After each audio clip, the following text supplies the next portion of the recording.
So here we go again. This past weekend, the left held No Kings protests across the states reportedly. And what's interesting is how they keep trying to liken President Trump to being a king. First of all, kings are not impeached. Second of all, kings are not going to allow you to be protesting against them.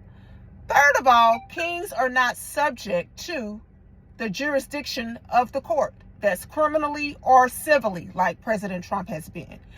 And what's interesting is a lot of these old fossil fuel congressmen and women are trying to say that President Trump is trying to be king. Presidents only get 2 4-year terms, okay, max.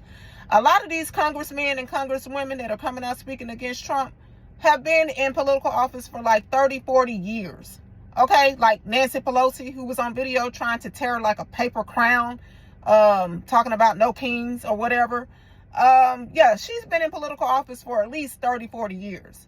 And reportedly, she's linked to insider trading and among some other things. So it's just interesting how these people keep trying to link President Trump to trying to be a king. Won't even allow him to just do his 4 years. We allowed the previous senile corrupt president that pardoned several of his family members, including his crackhead son, to at least finish out his term.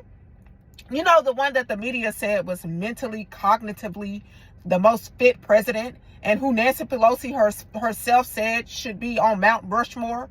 President Biden, who did not take questions from the press like a king would do. If they don't want to talk to you, they don't have to talk to you.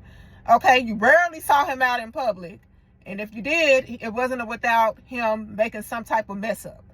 At any rate, during his administration, was there not a vaccine forced upon the American worker, or unemployment was threatened? Ain't that sort of like something a king would do? Force you to do something that you don't want to do? Okay, even when President Obama was in office and he mandated that we all buy insurance. Okay, that's forcing us to do what, you know, spend our money the way they want us to spend it, even though they've already screwed us over through the pharmaceutical company, through the insurance company, housing industry, everything. So I just don't understand why these people keep trying to liken President Trump to a king. But I will say this, it makes sense because they got their definition screwed. They are completely a backwards people. Anyone that believes that a man can be a woman, yeah, I can see why they would say Trump is trying to be a king, because it really just does not make sense.